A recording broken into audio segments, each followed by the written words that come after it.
À quel moment on est concerné par le consuel? Dès qu'on construit une maison neuve, Ok. ou qu'on demande un compteur. C'est-à-dire qu'aujourd'hui, je suis dans un appartement, grand appartement, que je décide de scinder en deux. Il y a déjà un compteur. Je veux faire un nouveau compteur. Je suis obligé de faire une installation neuve. Ok.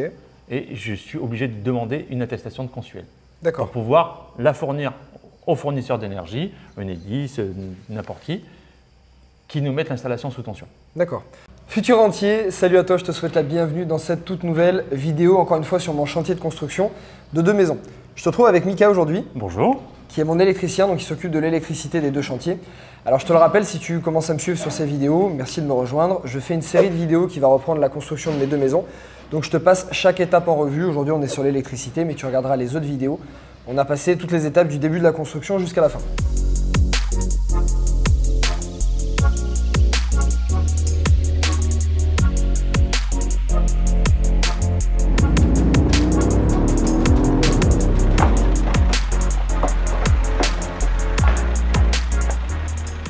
Donc futur rentier, sujet du jour aujourd'hui avec Mika, le consuel, un terme qu'on entend souvent parler, que ce soit en rénovation ou en construction, mais on a du mal à savoir ce que c'est exactement et à quel moment ça intervient.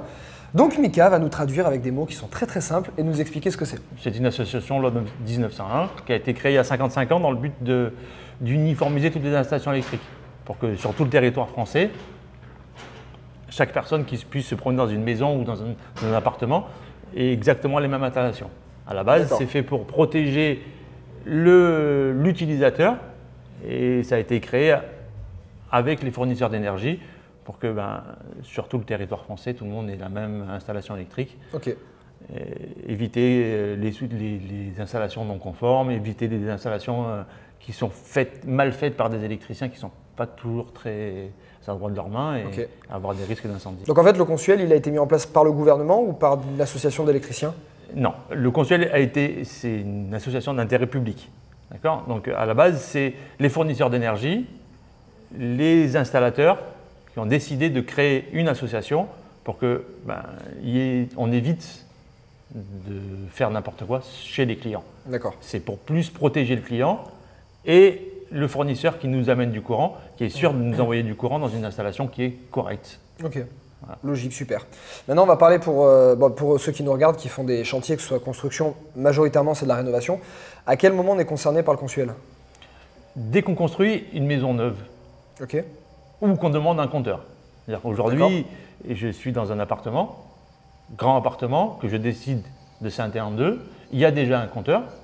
Je veux faire un nouveau compteur. Je suis obligé de faire une installation neuve. ok, Et je suis obligé de demander une attestation de consuel.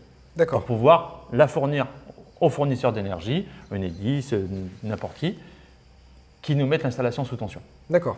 Donc tu veux dire qu'une simple rénovation, il n'y a pas besoin de faire passer le consuel? Non, il n'y a pas obligation de faire passer le consuel. Sur certaines rénovations où on est des clients un petit peu soucieux, oui, ils nous disent faites-nous passer consuel. On peut faire passer consuel, mais c'est des soucis de pratique, on va dire, où on rentre en jeu. C'est-à-dire que quand on crée une maison neuve, on la conçoit avec les nouvelles normes de consuel. Donc il y a 20 ans, on faisait des installations d'une certaine façon, au fur et à mesure ça a évolué. Et peut-être des fois je vais me retrouver avec des salles de bain un peu petites et je ne rentre pas dans le volume. Donc où je vais me retrouver avec une obligation de mettre des prises à 1,50 m parce que maintenant il y a la norme handicapée qui est prise en compte par le consuel. C'est un petit peu plus contraignant et des fois on est bloqué un petit peu sur les anciennes construction pour les mettre aux normes de maintenant. Ok, donc si je résume, installation neuve, obligation du consuel. Si on cherche à mettre un nouveau compteur dans une rénovation, par exemple, donc division d'appartement ou création d'un lot, par exemple, dans un petit immeuble qu'on pourrait faire.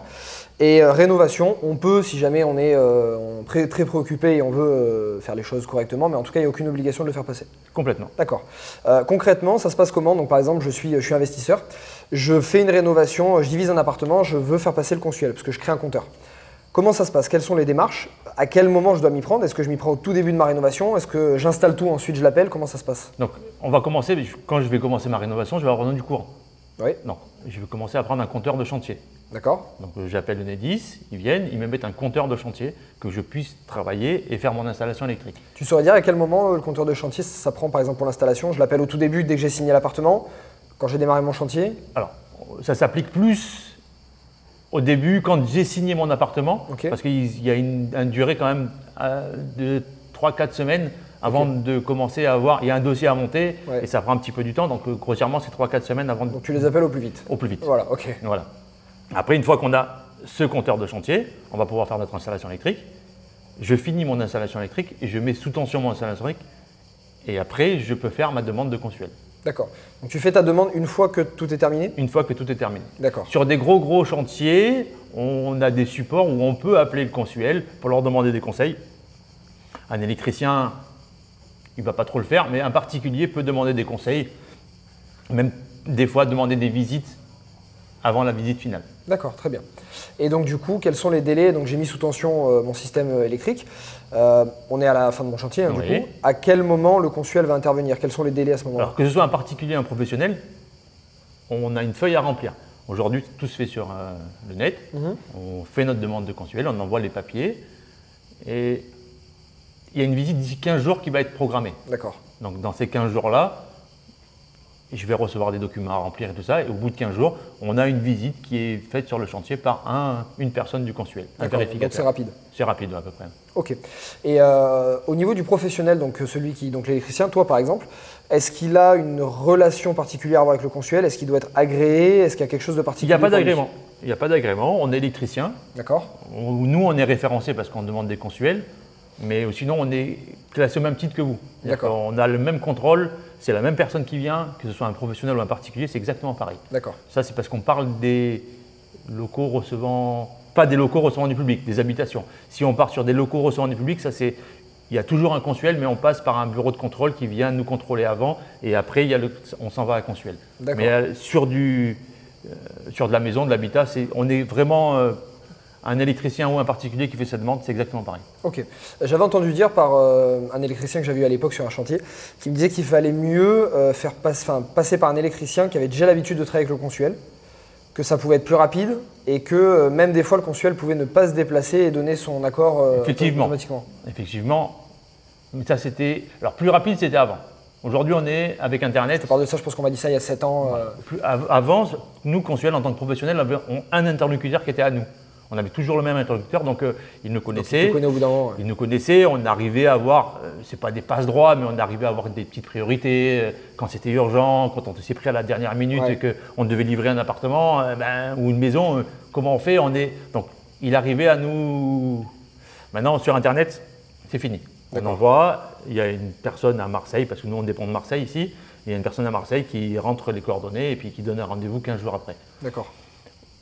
Sur le fait que il n'y a pas des visites tout le temps, c'est vrai. Je peux me dire, moi, avec l'expérience qu'on a depuis X temps et qu'ils nous connaissent depuis longtemps, si quand on vient une fois et que ça se passe bien, et quand on revient une deuxième fois, ça se passe bien, on a une petite image. Donc oui, après on est visité une fois sur 2, une fois sur 3. Par contre, est-ce que c'est bien ou pas bien? Moi, je prends la responsabilité. Moi, je prends la responsabilité quand je fais mon installation électrique. Donc, c'est presque un autocontrôle qu'on devrait faire nous et qui nous aide à faire le bureau de contrôle. Il ne fait que nous aider à vraiment faire un autocontrôle pour pas qu'on ait de problème après. Oui, bien sûr, bien sûr. Quel est le truc, on va dire, que tu pourrais leur conseiller à éviter? Quelqu'un qui veut faire un chantier de rénovation, il va faire appel à un électricien. Est-ce qu'il y a des choses à vérifier particulièrement? Alors, mis à part toutes les vidéos qu'on t'a dit avant, la décennale, la responsabilité civile pro, etc. Est-ce qu'il y a quelque chose qu'il faudrait éviter? Tu leur conseilles d'éviter, par exemple, s'ils doivent faire appel au consuel? L'erreur la plus fréquente que tu peux voir, par exemple? De prendre des électriciens qui ne savent malheureusement pas faire d'électricité. Comment ils peuvent le voir, ça? Il faut que ça ne marche pas? Non, on voit déjà un électricien comment il va tirer ses gaines au sol, comment il va préparer ses boîtes de dérivation, s'il y a des repérages sur les fils. Des fois, on arrive sur des chantiers, c'est un amas de gaines qui se croisent dans tous les sens, avec des fils dans tous les sens, pas repérés. Là, on sait déjà que l'électricien, on peut commencer à se faire du souci. Et puis après, au fur et à mesure du temps, ça va avancer et l'installation, on ne la palpe pas puisque nous, on met en route à la dernière minute, on ne voit rien. Nous, aujourd'hui, une installation électrique, quand elle est finie, à part 2 interrupteurs au mur et une ampoule qui s'allume, tout le reste, on ne le voit pas. C'est complètement… Pourtant, il y en a beaucoup derrière, mais on ne voit pas. Donc, à ce niveau-là, c'est beaucoup trop tard. Bien sûr. Malheureusement, on nous appelle nous des fois en nous disant je suis bloqué, mon électricien il est parti. Parce qu'il est parti, parce que il sait qu'il ne peut pas avoir consuel et on reprend un bébé dans les mains, on essaye de réparer tout ce qu'il y a à réparer. C'est pas la première fois. On te montrera dans les prochaines vidéos justement comment reconnaître des gaines bien posées par exemple. Voilà, oui, c'est la première des choses qu'on voit. Des gaines bien posées, bien droites, des fils tirés avec des étiquettes au bout. C'est parlant pour le client, pour la personne le novice qui ne connaît pas. Bien sûr. Déjà, il s'aperçoit qu'il y a un électricien qui fait quelque chose de propre et qui ça lui plaît ce qu'il fait, quoi. Ok. Aujourd'hui, tout simple, on rentre dans un appartement qui a des gaines, je le répète, qui se croisent un peu de partout, avec des fils brouillons. Quand c'est vraiment très brouillon, là, il faut commencer à se poser les bonnes questions. C'est là où il faut commencer à se poser les questions, est-ce que j'ai pris le bon électricien? Ça te donnera déjà une bonne idée. Bon écoute Mika, merci, j'espère que le consuel était déjà plus clair pour toi. Ce qu'on va faire, c'est qu'on va te mettre dans la description, alors déjà je te mettrai beaucoup de cadeaux, je t'expliquerai ça tout à l'heure, mais on va te mettre le lien par exemple pour faire les demandes et les démarches pour le consuel, comme ça tu trouveras ça directement. Je te mettrai les contacts de Mika aussi, lui il exerce sur la partie sud, il me disait qu'il était dans l'électricité quasiment depuis qu'il était né, parce que c'est une boîte de famille qu'ils ont depuis très très longtemps. Donc voilà, lui il s'occupe des chantiers de mes deux maisons, donc voilà, tu mettrai ses contacts si jamais tu veux avoir affaire à lui. Et tu auras aussi également beaucoup de liens, donc tu auras un lien dans la description qui te renvoie vers des heures gratuites de séminaires de ma part, des vidéos où je t'explique les détails de mes biens immobiliers, mes investissements, etc. Tu as des heures gratuites aussi sur la construction et la rénovation, bref, tu as énormément de cadeaux et d'heures de conseils dans la description. Mika, je te remercie pour cette première vidéo. Et regarde, première vidéo, il a été bon quand même en vidéo. Hein c'est pas un exercice facile la vidéo, tu le sais, à chaque fois je te fais passer plein de pros différents. Là il a été nickel, donc on va te tourner encore beaucoup d'autres vidéos sur l'électricité et on va attaquer la suivante. C'est parti, passe une bonne journée, ciao. Au revoir.